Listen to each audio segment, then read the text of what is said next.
আসসালামু আলাইকুম। আজকে কিরজানা টিম আছে ডিআরএমসি 7 টেক কার্নিভালে। সেই টেক কার্নিভালে আজকে আমরা দেখছি বিভিন্ন ধরনের প্রজেক্ট। তাদের এই প্রজেক্ট ডিসপ্লেতে আমার সাথে আছেন টিম রোভার ওভার। আমরা পরিচয় হব তাদের সাথে এবং জানবো তাদের এই প্রজেক্ট সম্পর্কে, তারা কি ডিসপ্লে করছে এবং তাদের এই প্রজেক্টের মাধ্যমে আমাদেরকে কি মেসেজ দিতে যাচ্ছে। Hello, Assalamu alaikum. I am Anas bin Azim and I am from Adamji Cantonment College. I'm currently in 11th grade and this is my teammate. My name is Afwan Sadat.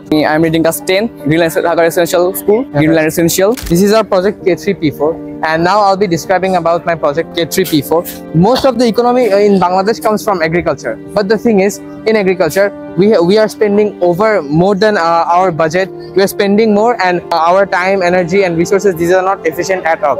So the motive of our project is to save money and time, two of the biggest factors in this industry. So how can we do it, right?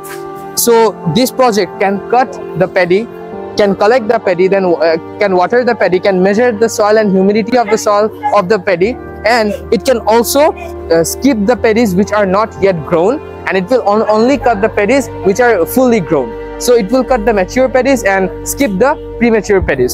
That's how this is basically a smart robot that can be used in farms where farmers cut paddy all by their hands, acres of land all by their hands, and this can do it in an instance, right? 2-3 minutes. And the best thing is a farmer doesn't need to be educated to work on this, right? The second part is this saves a lot of money. Currently in Bangladesh, our government imports these machines from China, right? And it costs around 18 lakhs taka, 18 lakhs Bangladeshi taka. But this project, the bigger version of this project, will only cost 84,000 taka in Bangladesh. So this is a huge amount of money that is being saved through this project, right?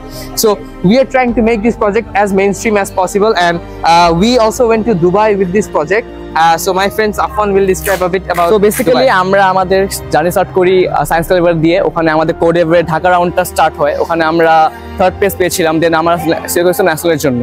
দেন আমরা ন্যাশনালে গেলাম। National হয়েছে আমাদের রমজান মাসে 30 March. So আমরা তখন ওখানে আমাদের একটা ইভেন্ট হয়। ওখানে টপ প্রজেক্টসগুলো ফ্রম এনি বাংলাদেশ থেকে টপ প্রজেক্টসগুলো ওখানে আনা হয়েছিল। আমাদের রোবটটা ছিল ওখানে। সো ওখানে আমরা 5th প্রাইজটা পেয়ে আমরা আমাদের ইন্টারন্যাশনাল যে ট্রিপটা ওটা কনফার্ম করি। দেন আমরা কয়েকদিন আগে আমরা 3 তারিখে দুবাই গিয়েছিলাম আমাদের রোবটটা নিয়ে। আর আমার 4-5 তারিখে দুবাই জেমস একাডেমিতে আমাদের মেইন ইভেন্টটা শুরু হয়েছিল। ওখানে প্রায় 800 স্টুডেন্ট এসেছিল, প্রায় 100 কান্ট্রি থেকে অনেক বড় বড় টিমস এসেছিল কম্পিট করার জন্য। সো বেসিক্যালি আমরা ওখানে সিনিয়র ক্যাটাগরিতে 4th প্রাইজটা পেই। আমরা 4th প্রাইজটা পেই পুরো ওয়ার্ল্ডের মধ্যে এই রোবটটা নিয়ে, যেটা বাংলাদেশের জন্য খুব বড় একটা ব্যাপার। এটা নিয়ে আমরা খুবই হ্যাপি। আমাদের দেশকে একটা ইন্টারন্যাশনাল পর্যায়ে দেখতে পেয়েছি, আমাদের জন্য আসলে খুবই একটা ভালো বিষয়। যেটা চেষ্টা করতেছি এই প্রজেক্টটাকে মেইন স্ট্রিম আনা, গভর্নমেন্টের কাছে এটাকে প্রপোজ করা, গভর্নমেন্ট কিভাবে এটাকে অ্যাকসেপ্ট করে নেবে।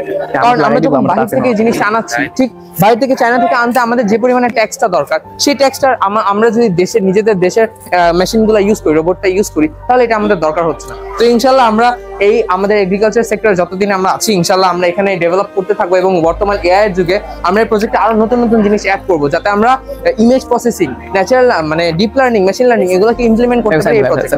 So that's all about our project. Thank you, আলহামদুলিল্লাহ।